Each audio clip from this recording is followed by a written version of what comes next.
5:30 बजे को राहुल जी चैत्य भूमि में होंगे। डॉक्टर अंबेडकर स्मारक में अंतिम समारोह होगा। पर इस बीच कल रात से कई सनसनीखेज समाचार छपे हैं जिस पर मीडिया में भी टिप्पणी हुई है। आज दोपहर को कांग्रेस अध्यक्ष ने एक प्रेस कॉन्फ्रेंस किया है, पर ये इतने सनसनीखेज हैं कि राहुल जी का प्रेस कॉन्फ्रेंस भी करना आज शाम को हम सोचे ये जरूरी था। तो मैं राहुल जी से गुजारिश करूंगा वो इस बारे में कुछ बोले, उसके बाद में आप सवाल कर सकते हैं। राहुल जी।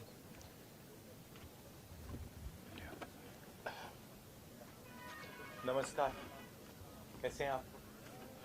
ठीक हैं? कुछ साल पहले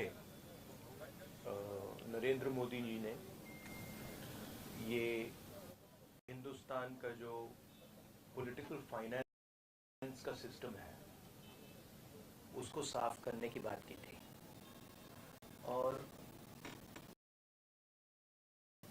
इलेक्टोरल बॉन्ड्स का जो कॉन्सेप्ट है वो नरेंद्र मोदी जी ने डेवलप किया और उसको इम्प्लीमेंट किया। और कुछ ही दिन पहले इलेक्टोरल बॉन्ड की सच्चाई देश को दिखी है। बेसिकली जो नरेंद्र मोदी जी ने इलेक्टोरल बॉन्ड का कॉन्सेप्ट रखा है वो दुनिया का सबसे बड़ा एक्सटॉर्शन रैकेट है। मैं फिर से कह देता हूँ, दुनिया का सबसे बड़ा नेशनल लेवल का एक्सटॉर्शन रैकेट है। कंपनियों से हफ्ता लेने का तरीका है, कंपनियों से कॉन्ट्रैक्ट्स का शेयर लेने का तरीका है, और शायद सबसे बड़ा, दुनिया में सबसे बड़ा भ्रष्टाचार का स्कैम है। इसके सब आंकड़े आपके सामने हैं। पूरी कंपनी की लिस्ट अभी आई नहीं है। इसमें शेल कंपनीज हैं, इसमें सीबीआई ईडी से प्रेशर डाल के पैसा लिया जा रहा है, डेट्स हैं, कंपनी पर केस लगता है, उसी के थोड़े दिन बाद बीजेपी को पैसा मिलता है, हजारों करोड़ रुपए का कॉन्ट्रैक्ट मिलता है, कॉन्ट्रैक्ट का एक कट बीजेपी को डायरेक्ट मिलता है। तो ये प्रधानमंत्री का कॉन्सेप्ट है और दुनिया में सबसे बड़ा भ्रष्टाचार का, करप्शन का उदाहरण है। अंग्रेजी में बोलूं या some years back, Prime Minister came up with a concept which he claimed was designed to clean Indian political finance. And at the heart of the concept was the idea of the electoral bond.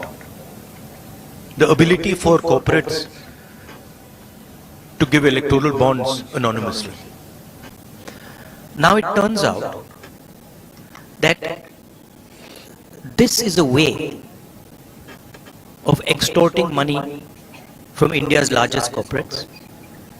It is a way of stealing money from the biggest contracts in the country. It is a way of intimidating corporates and making them, forcing them to give money to the BJP. So it is the world's biggest corruption scam. It is the world's biggest extortion racket, and it is run by the Prime Minister of India. I don't really expect the Indian media to pick up this in a large way, because I know, from past experience, the type of things you focus on. But this is huge theft taking place right in front of everybody's eyes, and it has been orchestrated by the Indian Prime Minister. Now, if you have any questions, please. Yes, Archana. I'll come to you.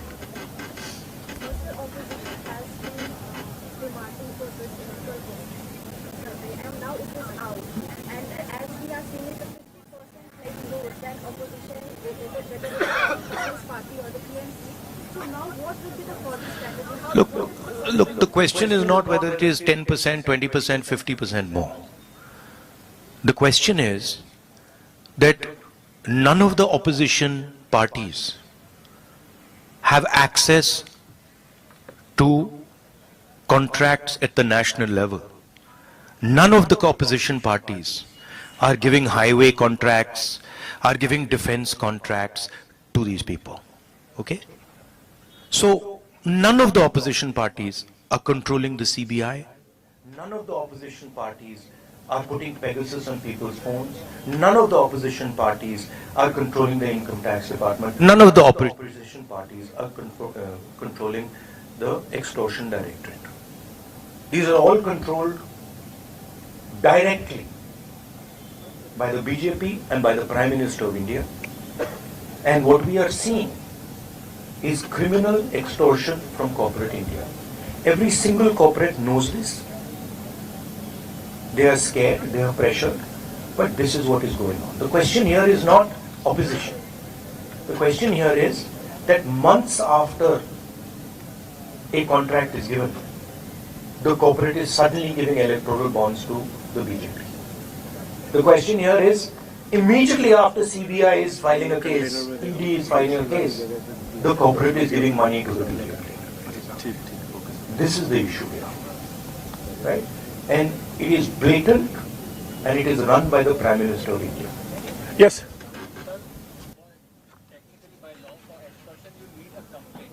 In a way, through electoral bonds, in BJP got 5,000 crores, Congress also got around 400. So these are allegations. What is the logical conclusion? These are not allegations; these are facts. If you look at these companies, you can see that certain of these companies have never donated money to the BJP, have got an ED case on them, a CBI case on them, and then immediately they are giving money to the BJP. You can see that there are a large number of shell companies here, right, which are connected to other companies, which are giving money to the BJP. It's upfront, right? So don't try and create this idea of technicality. Okay, you please be an impartial journalist, and you see what is in front of you. And don't try and muddy the waters, right? There's no question here of what do you mean what happens next? What happens next is this is the criminal act that has been imposed on the people of India. That's what happens next. An investigation of this act hopefully takes place, right? The Supreme Court acts on this, and as important, maybe it's about time some of you start writing about it. Yeah, Haji. जो top 5 donors हैं उसमें से 3 donor वो हैं जिनके यहाँ पर IT या सीबीआई आती है, उसके बाद वो डोनेट करते हैं। अब कल चुनाव आयोग की ओर से डेट भी डिक्लेयर किया जाएगा चुनावों का, तो ये कितना अहम मुद्दा रहने वाला है 2024 चुनावों के लिए? आप लोग नहीं, ये देखिए, ये बहुत अहम मुद्दा तो है, मगर इस स्केल का भ्रष्टाचार, इस लेवल का भ्रष्टाचार कि आप देश के पूरे इंफ्रास्ट्रक्चर को करप्शन करने में लगा दो, सीबीआई को, ईडी को, इनकम टैक्स डिपार्टमेंट को, इन्वेस्टिगेटिव सारे के सारे का रोल आप करप्शन बना दो। और आइडिया किसका है?